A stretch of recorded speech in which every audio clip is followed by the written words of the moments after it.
Good morning, everybody, and thanks a million for coming. Just want to introduce ourselves first. I'm Fiona Trahe, and I work for Intel, and I work in Shannon on the west coast of Ireland, as does Lee. I'll let him introduce himself. Yeah, so my name's Lee Daly. I work on the DPDK team with Fiona and Shannon as well. Okay, so we work in DPDK, and that's a set of software libraries. So we're going to talk about a compression API that we've added to DPDK. So actually, you can hit the slides. We're going to have to do a little bit of jiggling around with this because we're going to take turns presenting, and we've only got one mic, so there'll probably be a few gaps. Okay, this is what we're going to cover. A quick overview of compressdev, the API, then do some deep dive into some of the details of the API, and then we're going to talk about the pole mode drivers briefly at the end, which are the accelerators that we plug in underneath the API to implement that API. Okay, so we'll start off with the overview. So I'm not sure, but I imagine quite a few of you have been to the talks by Jim Harris and Paul Lewis, who are both Intel as well, and both work in SPDK in the last few days. And they have talked about how SPDK is obviously a storage set of storage libraries for accelerating storage needs, and they depend on DPDK. So DPDK initially was created for Ethernet, so for fast packet processing. And so there's a lot of very helpful constructs in there to enable very efficient use of memory, PCI, and such. So those sections of DPDK have been used by SPDK rather than reinventing the wheel. And obviously, SPDK has added a lot more storage-specific constructs. So when it came to a decision of where do we put a compression API, we did toss up between the two of these. And the reason we went for DPDK is because by putting it into DPDK, it can be used for both storage through SPDK or directly, or it can also be used for networking. And so obviously on Ethernet, packets come in, they need to be encrypted, decrypted, and then compressed, not compressed. At least it's a potential use case for that. So we thought DPDK is more an ingredient that feeds into both storage and into networking. So that's why it's in DPDK. Can I hit the next slide? Okay, so this is a quick overview of what we've got in DPDK. I'm not going to go into detail in all of this, probably because I don't know a certain amount of it, but there's a whole infrastructure there, and it's been around for 7 or 8 years. Big open source project. So if you look at all these things, the top layer, these are all kind of infrastructural type libraries that are useful, as I said, for memory management and PCI. So on the left, the core libraries here, the memory management, timers, and PCI isn't mentioned, but it's part of that layer as well. These are the kind of infrastructural pieces that get used by SPDK. SPDK doesn't use a lot of the other areas, but you can pick and choose the bits it needs to use. And in SPDK, it allows to plug in this DPDK as an environment, or you can plug in something else instead of DPDK. So obviously, our interest is in plugging in DPDK. So the other area of DPDK is a layer of APIs that are for accessing devices that offer services. So that's BBDev is for wireless services. compressdev is the one we've just added for compression services.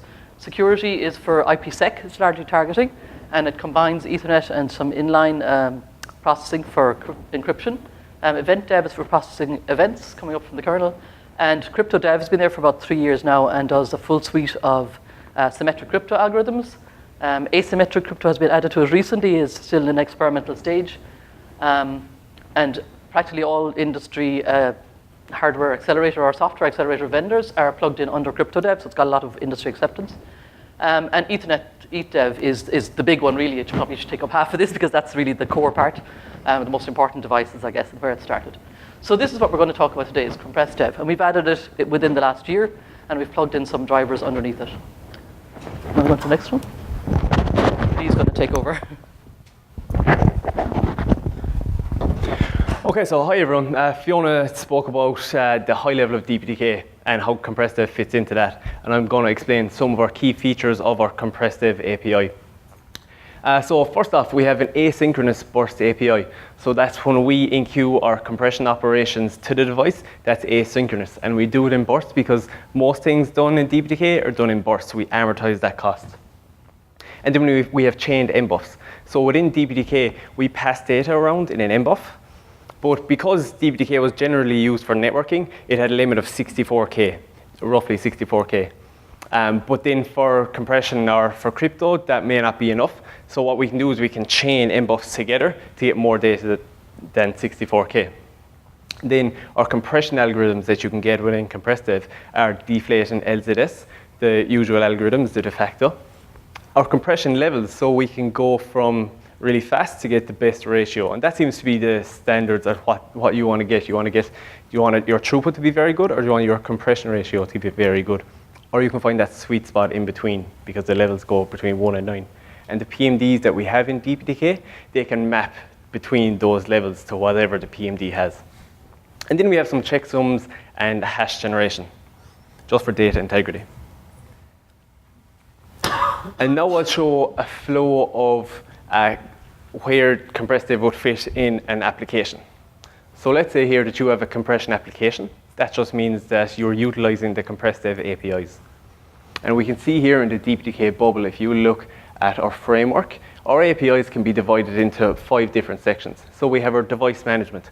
Now, when we say device, that could be a software device or it could be a hardware device. That's interchangeable with PMD or driver. They all mean the same thing. We have stats and capabilities. That basically says that you can ping your PMD at the bottom here and say, okay, let me know what you can do. Tell me what you can do, because our API level is totally independent of the PMD level underneath. We have some stream management APIs. We'll get into them a little bit later, and same with operations. And then we already spoke about the burst, and that's when we send our compression operations to the device. Underneath that, we have our PMDs. At the moment, we have 2 software, 2 hardware, and that level, again, totally independent of our API above that. And I'll show you how you let the application know which device you're using. I'll show you that later on. And then whether it's a hardware device or a software device, you're either talking to a software library or you're talking to a hardware device. So this is a flow that you could use for a compression application. Again, at a high level. At the top, it's your generic. You're allocating memory. You're setting up your device. And here we have creating a private transform. In our deep dive, we'll get into a little more detail about that, but that's basically taking the application information and putting it into a way that the PMDs can use, transforming that data into something the PMDs can use. And now we come down to the guts of it, that main loop. This is your data path. DPDK is all about your data path, so we want to make this as optimized as possible. So here we have your op allocate and your build your ops. They're those operations that I spoke about earlier. That's basically you're filling up our operations with the data you will need for compression. We enqueue them, we send them to the device, and then when they're finished and when we're ready to take them back, we take them back off the queue because it's asynchronous. Then we free our ops. And that loop can be repeated and repeated until your data is compressed. And then afterwards, it's just your general, you free your private transform, stop, close your device. So let's say that you want to run a compression application. I've broken it into 3 different steps here. And I won't go into them in detail, but one of them, just download and set up DPDK, compile DPDK, and run our compressdev unit tests. And you can do that within 7 steps. That's as long as you have some prerequisites installed, such as, of course, you're going to need your compression library. And because in these seven steps, we use Meson to compile, so you're going to need Meson and Ninja. But if you have those prerequisites, you're good to go. Those 7 steps, and you can get a compression application up and running. So now I'm going to pass over to Fiona for the deep dive that I said that we were going to get into.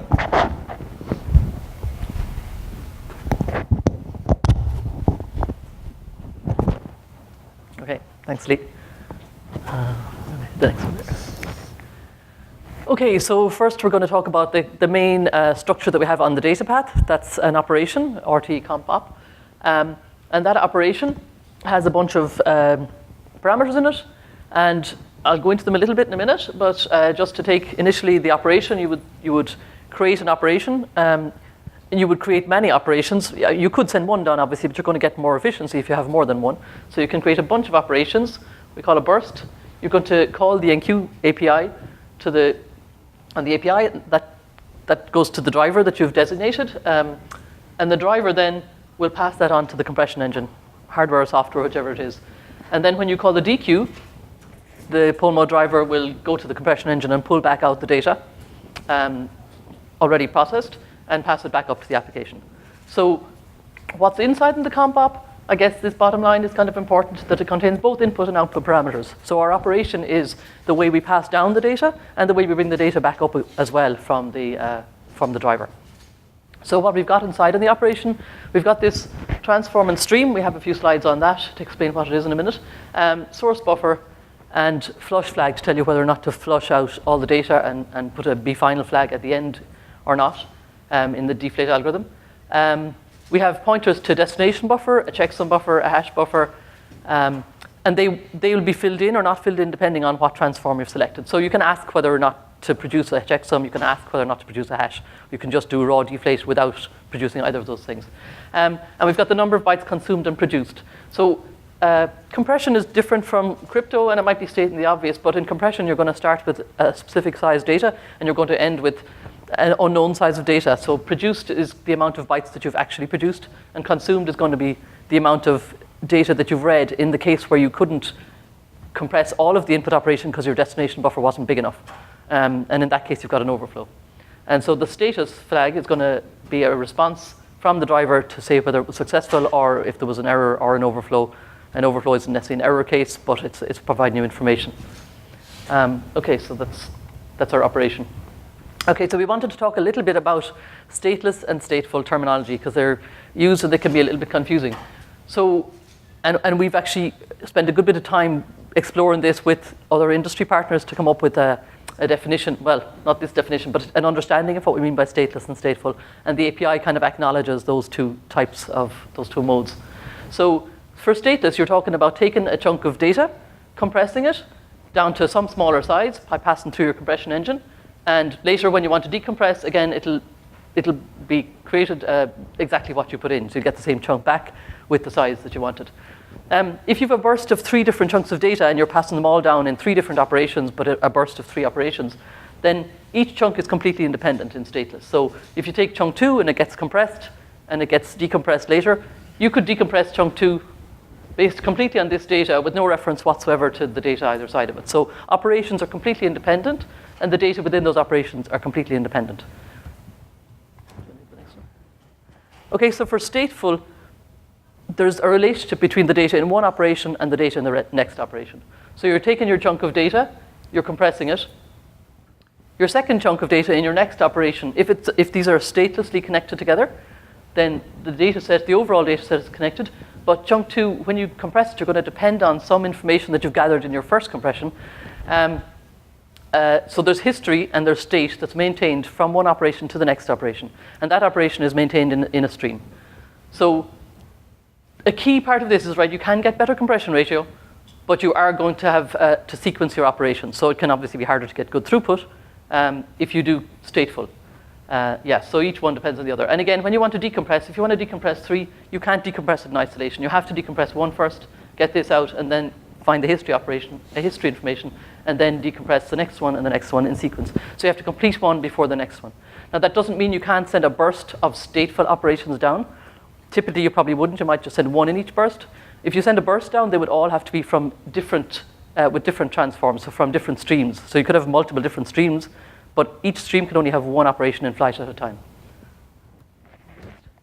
So this is just a recap of that. I think I won't go through it all again. I'll just have a quick scan through it. So with stateless, they're independent data, and you can get higher throughput because of that, because you can do more in parallel. With stateful, the order is important. You can only do 1 operation at a time. You might get a better ratio. You'll probably find difficulty with the throughput unless you have many different streams. And we have to save history and state. You'll see that later in that sequence of stateful operations. I think it's Lee's turn again. Okay, so I spoke earlier about one of the steps that we have to do before we get on the data path inside our application, and that was to create the private transform. So if you see here on your left side, we have the RT-comp transform, and that's a structure that the application will fill out with our compressdev flags. So it just says whether you're compressing, decompressing, what algorithm you're using, what window size. But the thing is that the PMD, the driver, or the algorithm that the driver is using, it doesn't understand our compressdev flag. So that has to be transformed into something that the PMD understands. And so what it'll do is the PMD will make its own private transform. And that's just specific to that PMD. So you can create that and you can use that for multiple ops, but that will depend on the way that you set up your private transform. It needs to be read-only. And just the way that we can show that you can reuse that across multiple ops is there's a flag in our capabilities. And one thing to note is that the private transform is only used for stateless operations. Fiona was talking about stateful and stateless there, and it's worth noting that private transforms are just used for stateless, and I'll tell you why in a second. Yeah, because we also have the notion of streams. Now, streams have the same ideas as private transforms, but they're different because you also keep your state and your history in a stream, whereas you wouldn't in a private transform. And that is, again, that's only used for stateful. And you could have a pool of private transforms, and you could have a pool of streams, depending on if you're doing stateful or stateless operations. And again, it contains the same information, but just it does have the state and your history, because in stateful, you're going to keep your state across your operations. And back to Fiona again for SGLs.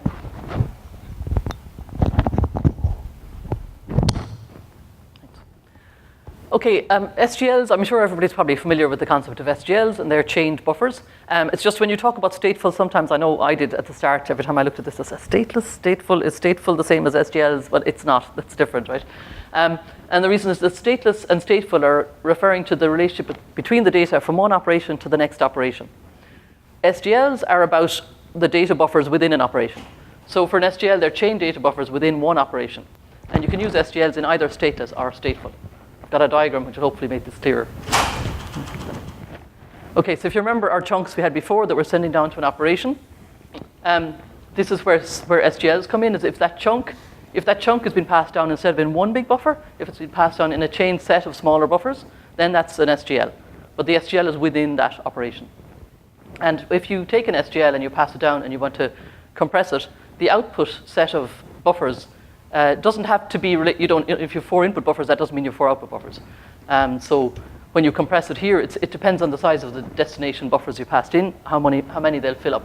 So in this case, we've got 2 output buffers. And if you want to decompress again, and you decompress into another SGL, that SGL doesn't have anything to do with this SGL. So just because you had 4 buffers in doesn't mean when you decompress you'll get 4 buffers. It depends on what chain of space is passed in, what chain of memory is passed in to the decompression algorithm. So that's where SGLs fit in. They're the breaking up of a chunk of data that's going down in a single operation. Okay.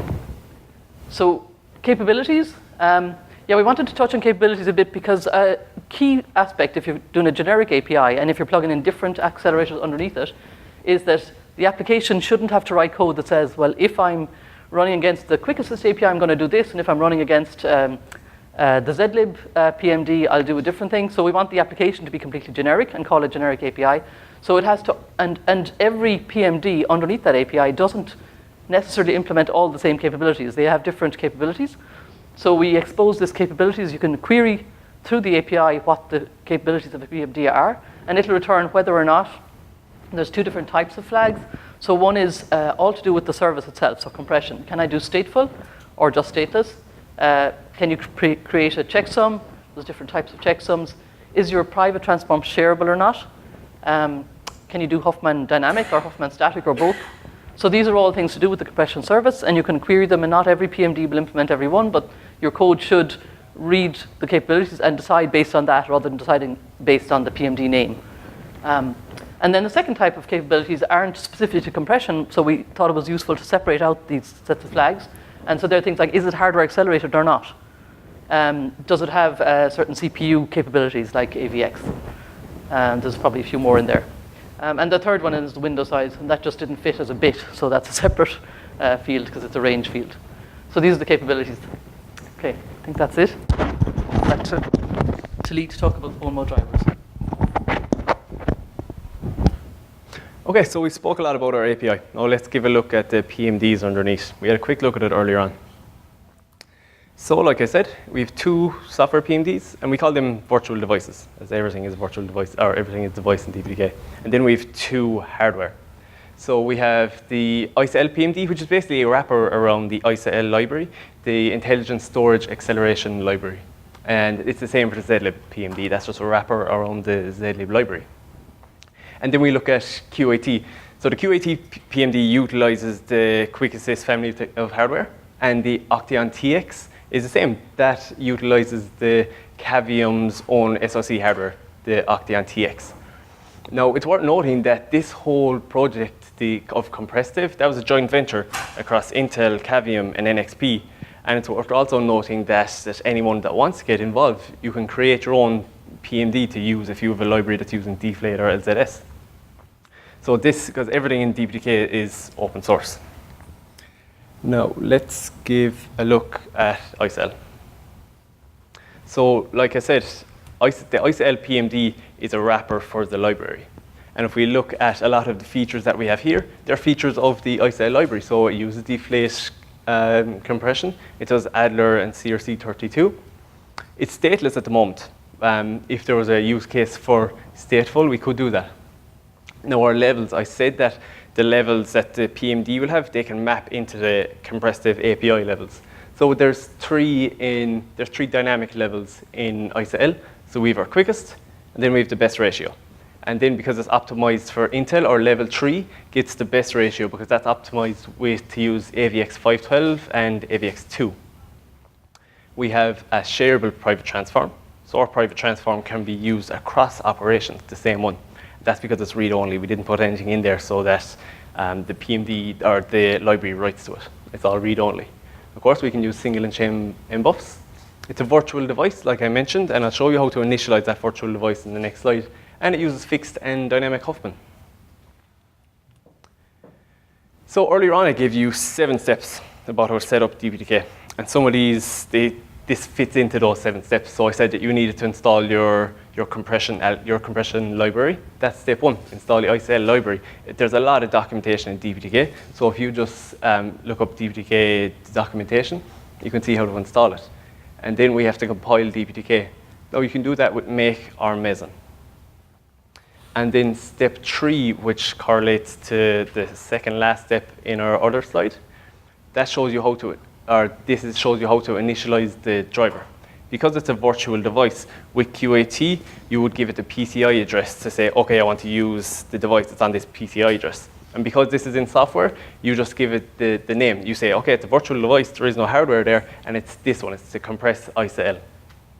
And if you can, maybe you can't give your application command line arguments, you can do it in the application with a function call as well if you need. And that's it. Now Fiona is going to talk about the QuickAssist PMD, the hardware side of it, the hardware PMD.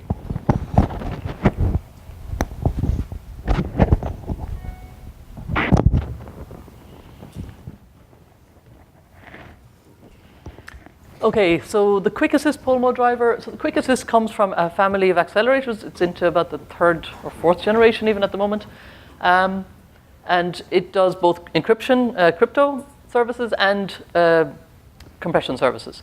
And we already have our own native Linux driver for it and drivers for BSD. So we've put this in DPDK to do crypto for quite a while, and now we've also added the compression service. So we're offloading operations to these hardware engines, and obviously then they can offload that from the CPU. So we try to minimize the cycles that it takes to do the offload. That's the main driver. So obviously the larger the burst, the more you're going to save in offloading to the hardware. MMIOs are expensive, so that's why the bigger the burst or the bigger the data size, the greater, the lower the cost. We have many engines, so different generations have different numbers, so I don't have the exact numbers, but there are many engines, so you can do the compression in parallel. And we have, actually put it's on the next slide. Okay, so just talk about the capabilities that QuickAssist has. Obviously it's hardware offload. We just do stateless compression, and we found that like 64 to 128K buffer size is kind of an optimum sweet spot to get the best compression ratio. There's not much point in doing much bigger chunks than that. Shareable private transform, so we create the private transform that we create can be shared. It's essentially a bunch of configuration options, configuration information that comes in the transform, and the transform that we create is just making it more efficient later on the data path. So it's basically getting any work we can get done out of the way first. And then that transform, once it's created, can be used on many, many ops at the same time. So you don't need to have a whole pool of many different transforms. We do the deflate algorithm with Huffman fixed and dynamic encoding. We have a multi-packet checksum. So this isn't, I don't know if any other PMD has this, and I'm not sure if there's even a requirement, but the concept is that if you've got a series of operations and they're stateless, but the data is related, you've just chosen to chunk it up into smaller chunks and compress each one statelessly so that they can be done in parallel. But if you wanted to have a checksum across all of your data, actually you can't do it in parallel in this case, but if you wanted to checksum across all your data and you could actually feed in the output checksum from one operation to the input checksum of the next operation. It would force you to not do things in parallel in this case. It would force you to do them sequentially. But if you had a reason to generate that checksum across, say, a whole file while breaking it up into stateless chunks, and if that wasn't a problem to sequence it, then you could use that feature. SGLs, yeah, we have scatter gather lists, and we can do both Adler, CRC, and this combined checksum. So we found people, so 32 bits for a checksum is okay, it's good, it's mostly what's used, but people have been asking for maybe a bit better authentication by using a 64-bit checksum. So one of the alternatives for this has been proposed to combine, to do both Adler and CRC and just combine them into one 64-bit checksum, or 64-bit output, so it's two different checksums just to improve your authentication. Okay, so this is just a bit of an overview to explain the whole where Quat fits in terms of the code and in terms of the hardware and how we enable the hardware up. Because QuickAssist is a hardware device, it needs a kernel driver to initialize it. And the kernel driver, so DPDK is all just user space. So we can't really combine those two things. So we have to take our hardware and have a PF driver. And that isn't within the DPDK subsystem because it's user space. So you can get that off 01.org, Intel's website for open sourcing software. And what that driver does is it initializes the hardware layer. And initialize the hardware layer, the key thing it does that's important to DPDK is it uses SRIOV to expose up the multiple VF devices, so virtual functions. And they're exposed up to the kernel space. And then the kernel space driver, there's UIO or VFIO, you can use these generic drivers to expose that up into user space for picking up by DPDK. So the VFs are just ways of chopping up your device into smaller chunks. So if you have 20 processes up here in DPDK and they all want a bit of compression or a bit of crypto, then each one can take a different VF. And these VFs have their own BDF on the PCI bus. And so to all intents and purposes, from an application point of view, it thinks it has 32 QuickAssist devices rather than one, or 48, depending on the silicon underneath it. And another important point, I guess, is that this VF and the QuickAssist drivers, the QuickAssist devices, they, as I said, can do both crypto and compression. And the way we've constructed it is so there's separate independent channels to the hardware for encryption and for compression. So what we've done is we've made it look from a user point of view as if you've got completely separate devices. So even though the underlying VF is the same, so within a process you can do both encryption and compression, and it looks like you've got one QuickAssist device doing encryption and one that does compression, and one might be device 1 and the next device 2. They have two different instance numbers. So our compression one is under the compressdev API and our crypto is under the crypto API. And in future we expect to have an asymmetric crypto API. The API is already there, just recently in DPDK. And we'll plug in a crypto PMD that does asymmetric, and it'll be a third pull mode driver. So it'll look to the user like I've got 3 different devices. One can do asymmetric, one can do symmetric crypto, and the other can do compression. Okay, I think I've pretty well covered everything here. Is that it? Okay, so if you have any questions, there's some detail on dpdk.org. You can contact us, or you can ask us questions right now. We covered that very quickly, so there may be some questions.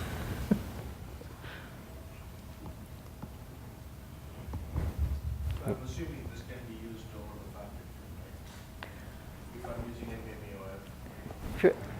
So I'm not sure where it fits in with the NVMe OF, but I don't see why not. Like if you can use a PCI device over Fabric, then you can use this. And both layers have to have the same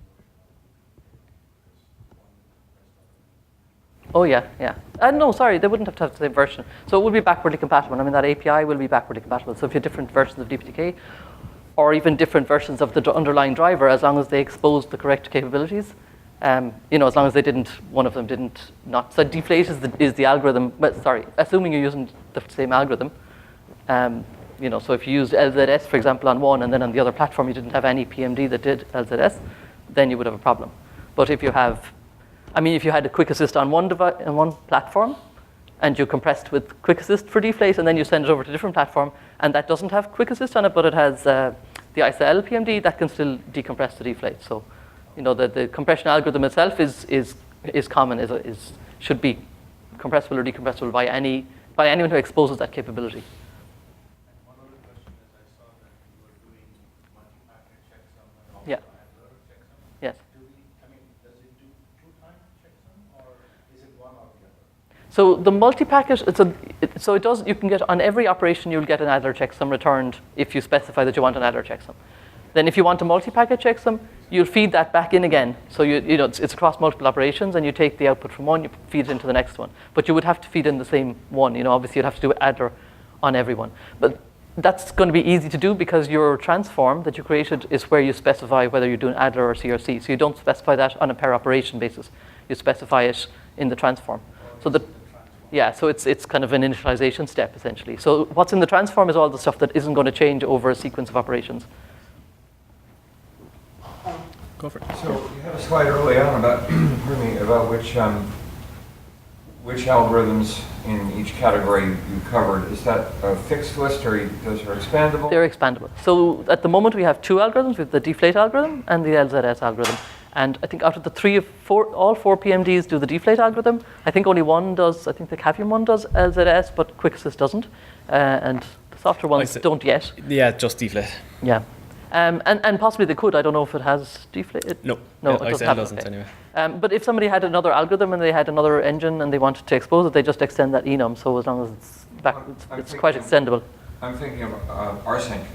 If you wanted to create something that was a fast rsync, synchronizer between machines, for example, that uses MD5. Okay. So, which I didn't see in US. Okay, so MD5, but that's a hashing. Okay, but it's not a. It's using the hashing to compare things in different nodes, so it can reduce the amount of data across the wire.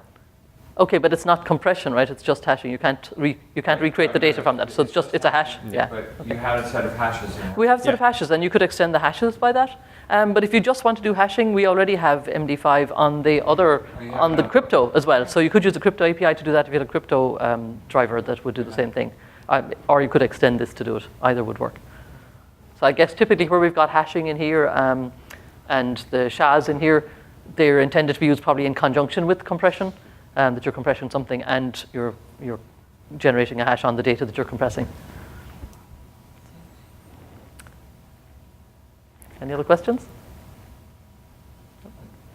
I'll just mention, I mentioned rsync, but Microsoft also has, I work in the SMB space, Microsoft has a system called branch cache, which also uses various algorithms to fingerprint something, so you're sending fingerprints rather than, okay. And that's for things like WAN acceleration, that approach is